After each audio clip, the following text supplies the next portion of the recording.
Okay, so panoorin na po natin to. Ngayon, ito yung pirma. Okay. The deed of sale. Okay. Halatang ano halatang binulabog lang yung pirma. Okay, so ganito. Explain ko sa inyo itong isang oras na video, i-condense ko na. So, meron siyang pinapakitang ebidensya dito na meron daw fraudulent na bentahan ng sasakyan niya. Nung nasa kulungan pa daw siya, ang nangyari ay binenta daw yung sasakyan niya na worth X amount ng isang taong hindi niya kilala. Kumbaga sinasabi niya na na-acquire yung sasakyan niya through illegal means tapos binenta through an illegal transaction. In such a way na pinapakita niya yung mga documentation sa LTO at saka sa HPG na itigil daw yung pagbenta, okay?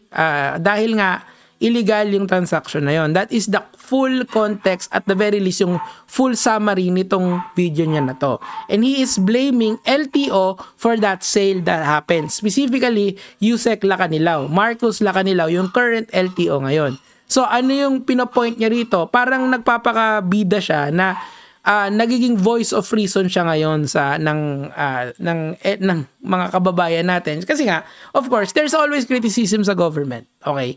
But make sure that your criticism is warranted. Meaning to say, meaningful yung criticism mo. Hindi ka lang nagra-rant out of just ranting. Pwede naman kasi. Pwede naman. Actually, encourage kayo na gamitin yung inyong mga boses para i-call out ang mga inequities ng societies natin. Pero when it's too far apart from reality, doon tayo nagkakaproblema. And I think ito yung magiging simula ng discussion natin for this video ni FLM. Let's go. Tapos yung ID na ginamit na ID ko, ay driver license na nakuha sa internet. Okay. Idinagdag pa. Okay.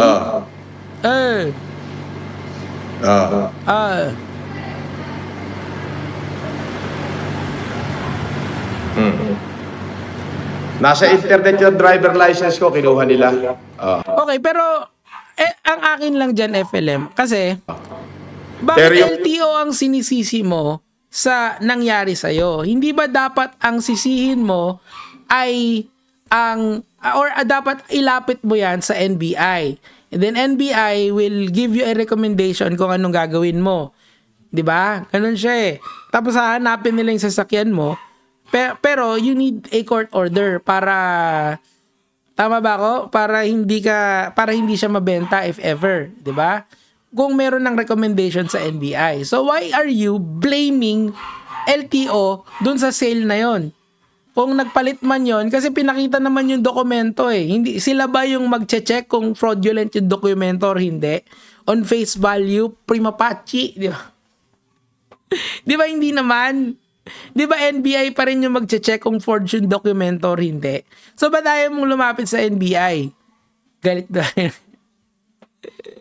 Di ba kasi you need to, paano mo malalaman kung peke yung dokumento or hindi? You go to the police and have their experts check if the document is forged or not. Di ba? Correct? Kasi yun yung sinasabi mo eh, na may nangyaring hindi ka aya-aya. Di ba? So why are you blaming LTO for that? Ang akin lang kasi FLM, siguro mas maganda, nakausapin mo yung LTO, pumunta ka doon, humingi ka ng dispensa, whether ibalik nila or hindi yung lisensya mo, it doesn't really matter. Sabi mo kasi mag-aano ka na. Pero ang maganda doon, since pinsan mo naman yata yung presidente natin, sabi mo, although medyo ako question mark, mas maganda siguro ayusin mo, di ba? Mag-apologize ka. Anyway, tuloy natin. Yung pirma ng deed of sale, iba. Tapos according sa report ng HPG, according sa report ng HPG at sa investigation, itong Melchor Leco Arojo ay fictitious din. Pinuntahan nila doon sa barangay kung saan ito nakatira. Ang sabi ng kapitan ay hindi naman umuwi doon At wala ho silang nakikitang ganyan sasakyan. Oh. Yan. So, tinatanong ko sa'yo, Marcos Lacanilaw, I already received my worst. Yes, you already did. Oh, hindi na ako magmamaneho. Ganyan kayo kabilis magpato ng parusa. Hindi.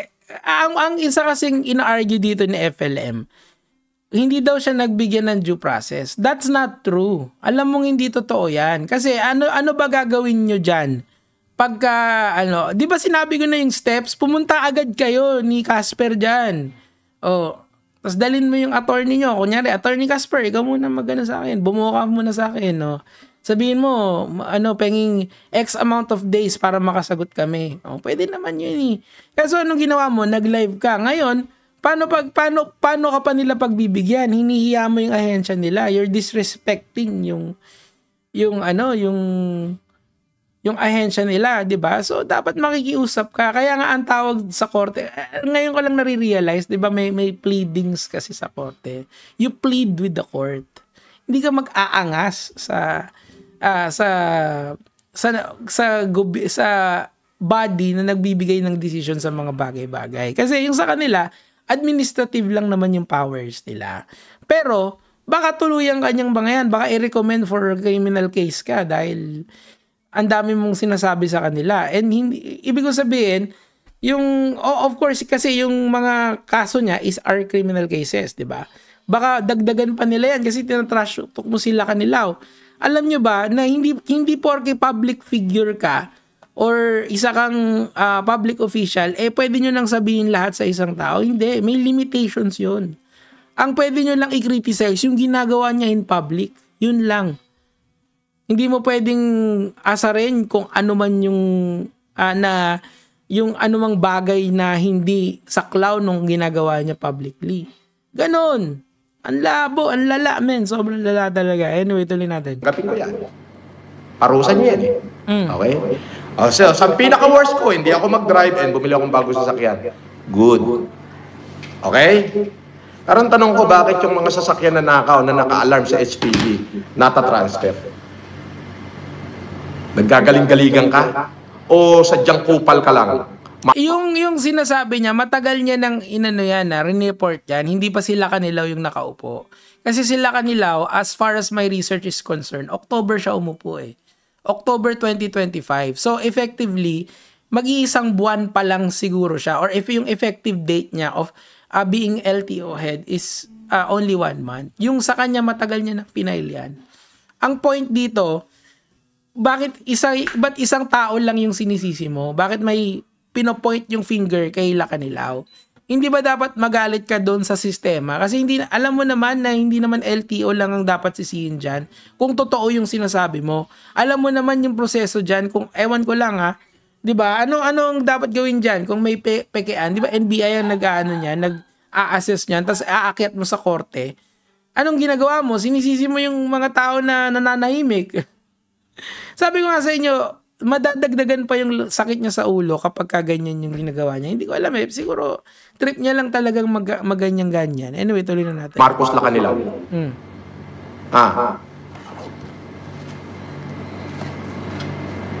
Trabaho ba yan ng isang professional na tao? Trabaho ba yan? Ano? Oo. Siyempre. Ako, naiintindihan mo ba na yung sinanction nila is meron silang basis doon? Walang seatbelt, hindi nyo naman ako nahuli on the act. Ayan na yung alibay niya. Panoorin nyo yung mga sinabi ko. Exactly, hindi naman exactly, pero nandyan di ba? Yung una, di ba sinabi ko, pwede nyo namang i-deny, di ba? Yan yung ginagawa niya, dini-deny niya. Yan yung pinaka-basic na principle dito na pwede mong gawin is to just deny the allegations, di ba? Ano yung sinabi niya? Ulitin natin. Video lang, nirevoke nyo lisensya ko. Kahapon, sinokos nyo ko, hindi ko naman natatanggap yung show. No, mali yun. Matagal ka nilang sinokos. Pinadala nila yan sa known address mo. So, di ba naglipat ka? Malamang doon nila din pinadala yon kaya hindi mo nalaman. Pero, nung naging national news siya, what you should have done, kasi naalala ko parang nag-live muna siya bago siya po. Kasi ang una-una mong gawin, kung nakita mo yung pagmumukha mo sa is to go to the agency. Hindi ka naman nila kukulong wala naman silang kapangyarihan ikulong ka Kausapin mo sila and then ask for more dates to respond. Pwede naman kasi yun Ganun yun talaga. Ask for 10 business days o 2 weeks, ganyan, 14 days, ganun. Pwede naman Ikaw lang ang ikaw lang talagang ang nag-live. Tapos anong ginawa niya nung nag-live siya? 'Di ba? Tinawag niya mga kupel. Ang lala talaga, men. Sobrang lala. Tuloy natin. Okay, walang pangalan nakalagay. Basta vlogger lang. Yung mukha, naka-blurred. So, paano kung malalaman ako yun? Ayan, 'di ba? Yun nga yung isang sinabi ko, yung denial, 'di ba?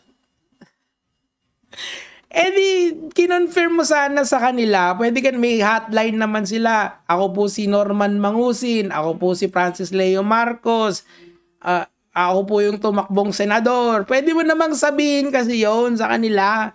Sabihin mong ganun sa kanila, ako po ba yung tinutukoy nyo? Kasi miski ang ngayon, miski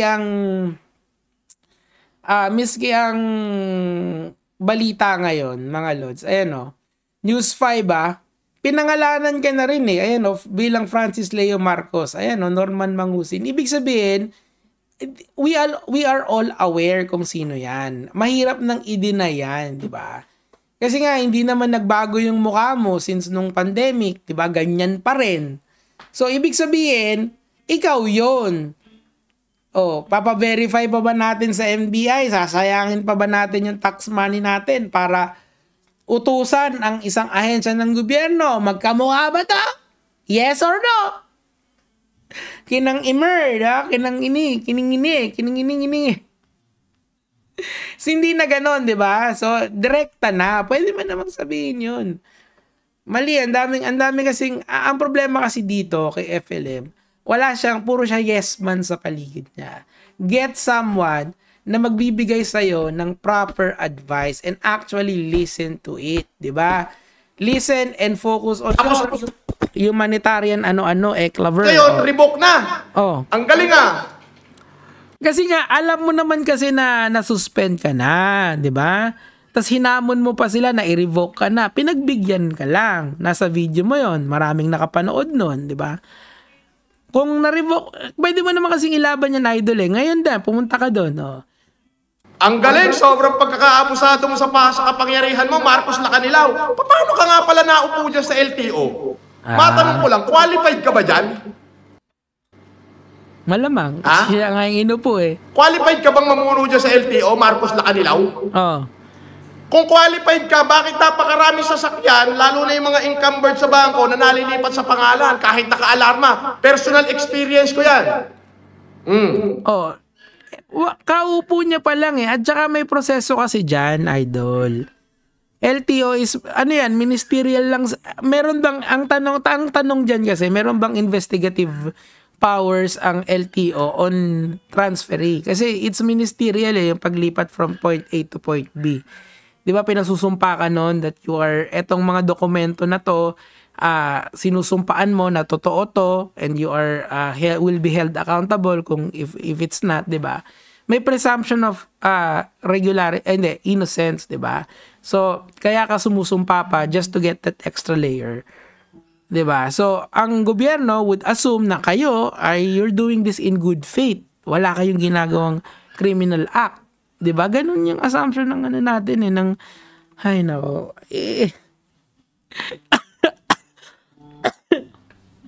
Tuloy. Shout out sa'yo! Para pagtakpan mo yung kabulukan ng ahensya mo, sinakyan mo ko ng walang due process. Ayun, mali yun. Diyan tayo magkakaproblema. Binigyan ka ng due process, idol. Actually, nung nakita mo na yung mukha mo sa internet, alam mo naman na ikaw yun. Sana in-argue mo yan pina-argue mo yung mga lawyers mo dyan. Or chat GPT nyo na lang yung letter. Na pwede naman yun mag-manifest lang kayo na kailangan nyo ng X amount of days para sagutin tong mga bagay na to. 'Di ba? Bakit kailangan pang Ganyan. Yan ang hindi ko maintindihan eh. Mga Lods, alam nyo, and I want this to be a learning process sa atin eh. If you have a problem with the government, it's best that you address it in the government. Erekta nyo na. Huwag yung ganito. Kasi wala naman ma-achieve itong mga ganito eh. Especially if alam nyo naman na mali yung position nyo. Try nyo lang. Kung hindi, di doon nyo gawin. Kasi nauna muna yung daldal bago yung akyat. Diba? Dapat inaakyat mo muna yung mga yan. Anyway, tuloy natin. Upal ka, disabit kayong lahat ngayon. Ako, marami na kami. Ayaw lang mag-vlog nung iba. Marami kami. Sabay-sabay kami magsasampa ng demanda sa'yo.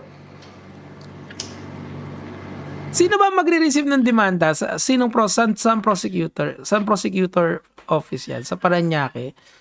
Hindi ba parang ano yan? Parang pagka ganyan, baka isipin nila na nagpa-file ka lang for the sake of filing. Kasi ang mga prosecutors ngayon, bago nila tanggapin yung kaso mo, may kailangan, yung sinasabi niya kasing prima facie, it's just one aspect.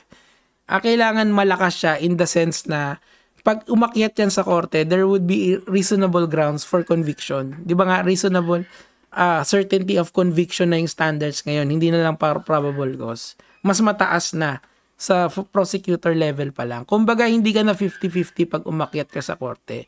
It's more than 50-50 for the prosecution side, diba? So, I just find this, paano ba to? Medyo naguguluhan ako sa lakad nitong si FLM dito sa nangyayari.